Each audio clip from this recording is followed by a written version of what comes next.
On a calm Saturday evening in 1978, a young Australian pilot walked out onto the tarmac at Moorabbin Airport. His name was Frederick Valentich.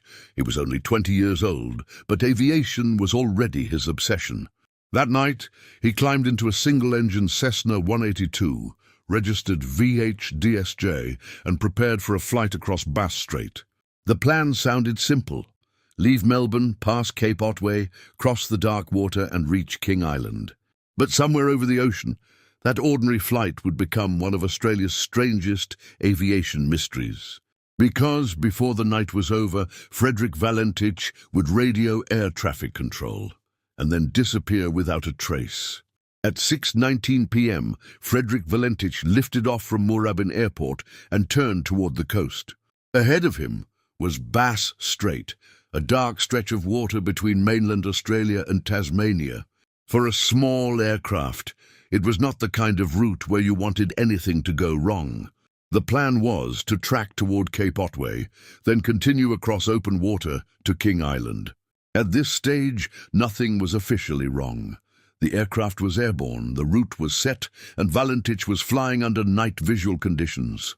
But as the sun dropped lower, the coastline behind him began to disappear, and the mystery moved closer. By 7 o'clock, Frederick Valentich had reported Cape Otway in sight. He was now leaving the mainland behind, with Bass Strait stretching out in front of him. Then 6 minutes later, he called Melbourne Flight Service with a question that changed everything. Was there any known traffic below 5,000 feet? The answer came back clearly. No known aircraft were in his area. But Valentich was seeing something above him moving fast and close enough to make him uneasy. Frederick tried to explain what he was seeing, but even over the radio, his uncertainty was clear. At first, he called it a large aircraft, something with what looked like 4 bright landing lights. But the movement did not seem normal. It was not simply passing by and disappearing into the distance. Valentich said it was flying over him again and again, moving at speeds he could not identify. For Melbourne Flight Service, there was still no confirmed traffic nearby, no scheduled aircraft, no military aircraft, nothing they could point to. And that made the situation worse, because if nothing was meant to be there, then what exactly was above him? The sighting was no longer just distant lights in the sky. Valentich began describing details that made the object sound even harder to explain. He said it had a green light. He said the surface looked metallic, almost shiny on the outside. Then came something even stranger. He reported that the object seemed to be orbiting above him. To anyone listening, it no longer sounded like a simple aircraft passing by. And for Valentich, alone over Bass Strait, the sky above him had become the most dangerous place in the world. Then the situation changed from strange to dangerous. Valentich told Melbourne Flight Service his engine was rough idling. In the cockpit, that meant something was wrong with the aircraft itself, not just the sky around it. He said the engine was coughing while the object seemed to return above him.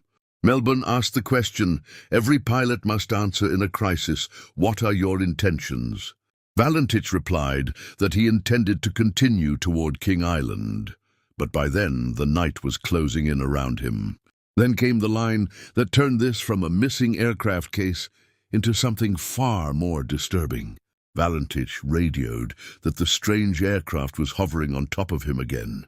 He was still trying to describe it, still trying to make sense of what was happening above his Cessna. But then his voice delivered the sentence that would follow this case for decades. He said it was hovering, and it was not an aircraft. Moments later, the transmission ended, and Frederick Valentich was gone. After Valentich said it was not an aircraft, Melbourne tried to call him again. But instead of a clear reply, the microphone stayed open. For 17 seconds, the radio carried strange sounds from VHDSJ. No mayday, no crash call, no final coordinates. Then the signal ended, and the aircraft vanished from contact. From that moment on, Frederick Valentich was no longer a pilot in trouble. He was a missing person over one of Australia's darkest stretches of water. When Valentich did not arrive at King Island, the mystery became an emergency.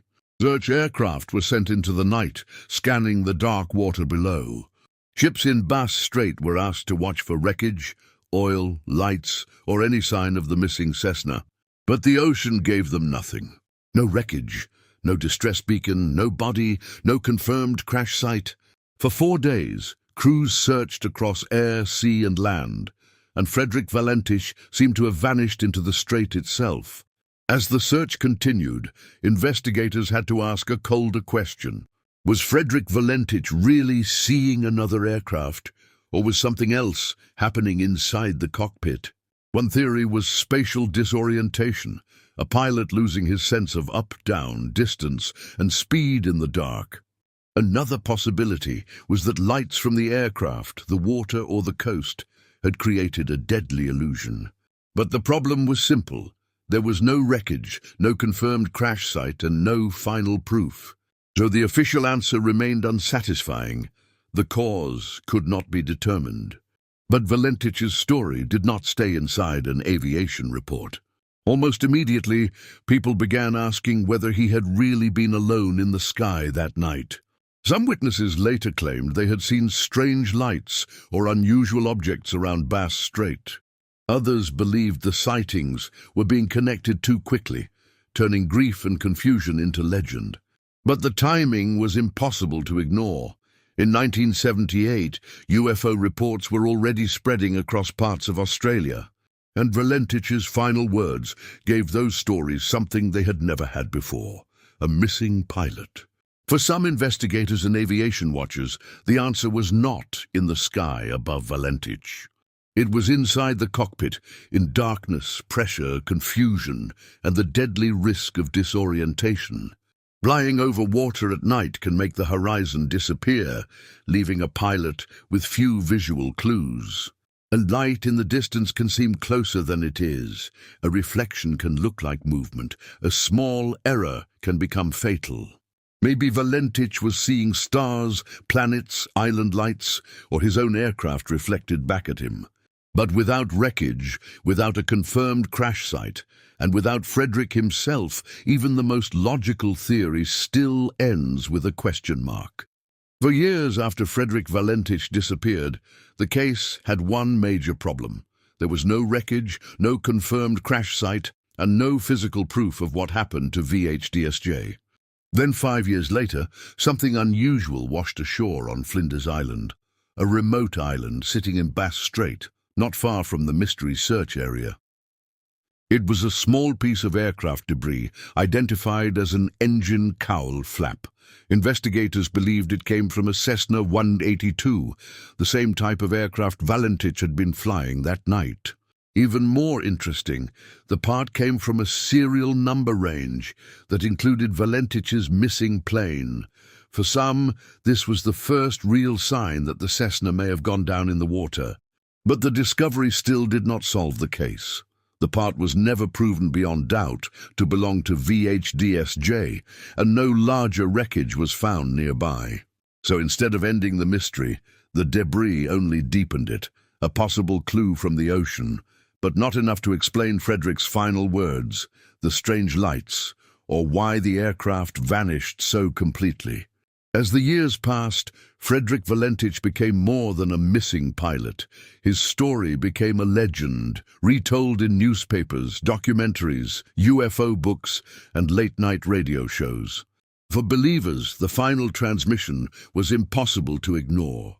A pilot alone over Bass Strait, reporting strange lights, engine trouble, and then saying the object above him was not an aircraft. For skeptics, the case showed something different.